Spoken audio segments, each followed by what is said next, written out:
Hello नमस्कार, कसे आहात सगळे? मजेत आहात ना? मी विशाखा तुमचे विथ रिअल लाईफ चॅनल मध्ये अगदी मनापासून स्वागत करते। तुमच्या मनातील सर्व चांगली इच्छा पूर्ण होतीच बल्लाळेश्वर बाप्पाच्यांनी प्रार्थना। आणि आज आहे 24 मे शुक्रवार। कालच मी आईकडनं इथे पालीला आले, घरी आले इकडे आणि सुट्टी वगैरे छान एन्जॉय केली मुलांनी। खूप मस्त वाटलं, आईकडे आराम पण केला, बहिणींसोबत फिरायला गेलेले गेट टुगेदर साठी, ते सगळं तुमच्यासोबत मी शेअर केलं। आणि त्याच्यानंतर विराविहानला पण थोडं बाहेर नेलं। त्याच्यानंतर 2-3 दिवस आईकडे प्रॉपर रेस्ट केलं मी आणि मग त्याच्यानंतर 2-3 दिवस अजून राहणार होते, पण ह्यांना असं भट्टीमुळे ना जास्त यायला जमत नाही, त्यांना नंतर पण नसतं जमलं। आणि 2 तारखेला ना मम्मी पप्पांना पण माझ्या काशीला जायचंय, कारण ते 11 दिवस तिकडे जाणार आहेत। आणि लहान मुलं घरात असली ना की खूपच गोंधळ होतो, मग त्यांची पॅकिंग वगैरे सगळी व्हायची होती, त्याच्यामुळे मी काल आले। आणि परत आम्हाला पण नंतर बाहेर फिरायला जायचे जून महिन्यात, ते पण मी तुमच्यासोबत शेअर करेन कुठे जाणार आहोत काही दिवसात। आणि 8 दिवस मी आईकडे होते ना, तर आल्यानंतर एवढा पसारा झालेला, सगळं धुळधुळ झालेली, कारण आता गाड्यांना आम्ही जिथे राहतो त्या बाजूने आता बस वगैरे जातात, त्याच्यामुळे पूर्ण गॅलरीमध्ये धूळ होते। परत हे घरात असले की हे जास्त घरात थांबत नाही, भट्टीवर जायला लागतं त्यांना, त्याच्यामुळे मग घरात ना सगळं अस्ताव्यस्त पडलेलं। मग ते काल आज मी क्लिनिंग केलं आणि आत्ता रात्रीचे 8 वाजलेत। त्याच्यानंतर मला आता घरी जायला निघायचं, तेव्हा मी व्हिडिओ शूट केलाय। आणि आजचा दिवस ना मला अजिबात चांगला जात नाही, म्हणजे 24 मे खूप माझ्यासाठी वाईट दिवस आहे। त्यावेळेस आता 8 वर्ष झाली आणि आमच्यातनं आमची स्वातीताई निघून गेली, तर हा दिवस माझ्यासाठी ना खूप खराब आहे।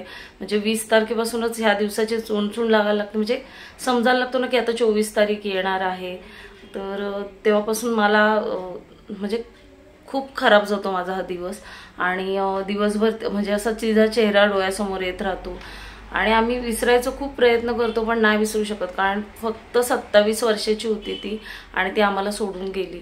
आणि माझ्या आत्याची मुलगी होती ती, म्हणजे एकदम जवळचं नातं होतं। सुट्टीला वगैरे मी जास्त आत्याकडे असायची, परत त्या यायच्या सुट्टीला, आणि त्यावेळेस कसं मोबाईल वगैरे एवढं काही नसायचं, त्याच्यामुळे आमच्यात एक खूप छान नातं तयार झालेलं। बहिणी तर होतोच आम्ही, पण आम्ही जास्त करून मैत्रिणीसारख्या राहायचो, कारण ती माझ्यापेक्षा 2 वर्षांनीच मोठी होती आणि एवढी कमी वयात जाईल हे आम्हाला ना सगळ्यांसाठी शॉक होतं।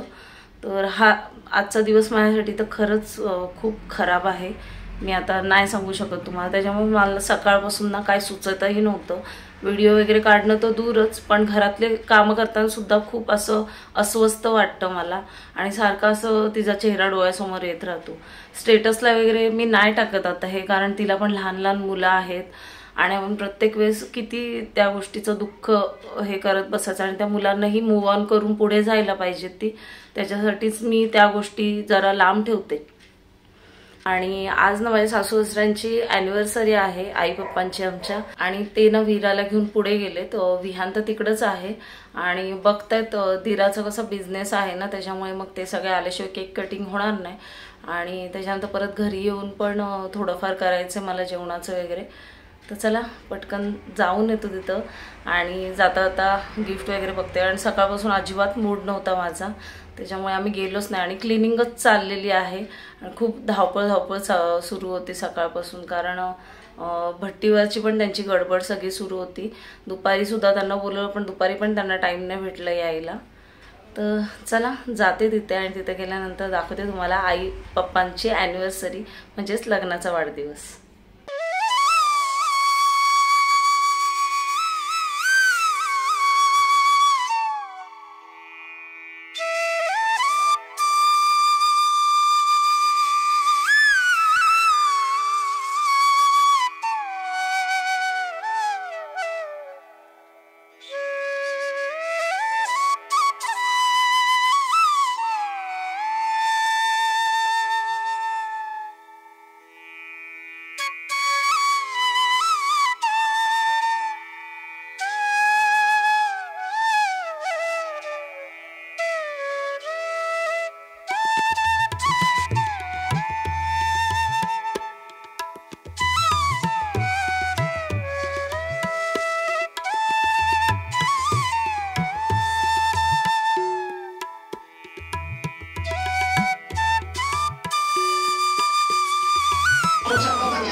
फोटो काढ दे।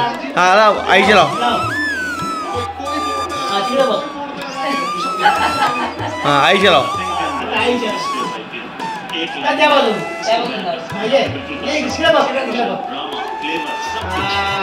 आईला पहिले हाँ आता आरती फिरो आरती फिरो आरती फिरो आरती फिरो गोल बापा कर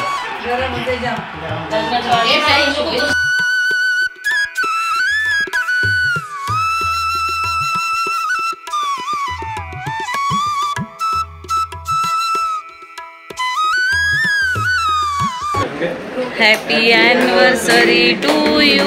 Happy anniversary to you. Happy anniversary आई पप्पा. Happy anniversary to you. हाँ फोटो काढते. बाबा ना बरो.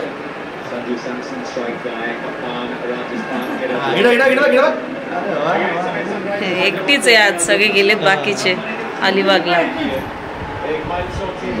काढला फोटो काढला बाबू दुपारी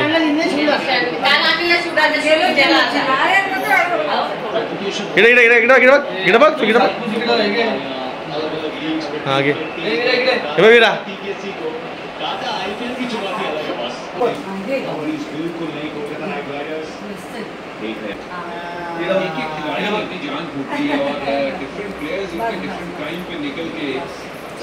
साडे 10 वाजले आम्हाला येता येता. ॲनिव्हर्सरी सेलिब्रेशन वगैरे खूप मस्त झालं आणि विरा विहान आणि करिश्मा वगैरे सगळे गेलेत अलिबागला. हो ना विरा तुला सांगून गेले तुम्हाला बोलली नाहीस ते चाललेत ते. मी जेवण करून गेले त्याच्यामुळे जास्त काही करायला नाही लागलं. फक्त आता आल्यावर मच्छी तळले मी आणि दाखवते तुम्हाला काय जेवणामध्ये केलं आहे ते. कारण सकाळपासून मी शूटच नाही केला. मी सांगितलं काय रिझन होता ते त्याच्यामुळे माझा मूड नव्हता. हां हो हो चला दाखवते तुम्हाला काय केलं आहे ते. जेवणामध्ये केलं आहे सुट्टीचा रस्सा. त्यात वांगा बटाटा वगैरे टाकलेला बारीक सुट्टीचा रस्सा आहे आणि मच्छी तळले. तर जेवण झालं आमचं आणि खूप मस्त आलं सुट्टीचा रस्सा आणि मच्छी. विरा तुला आवडलं.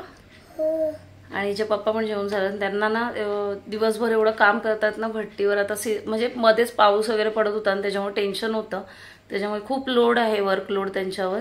तर ते सगळं करताना दुपारी त्यांना एवढं थकालं होतं की ते जेवल्या लगेच झोपले. त्याच्यामुळे मग आम्ही पण पटकन जेवून घेतलं.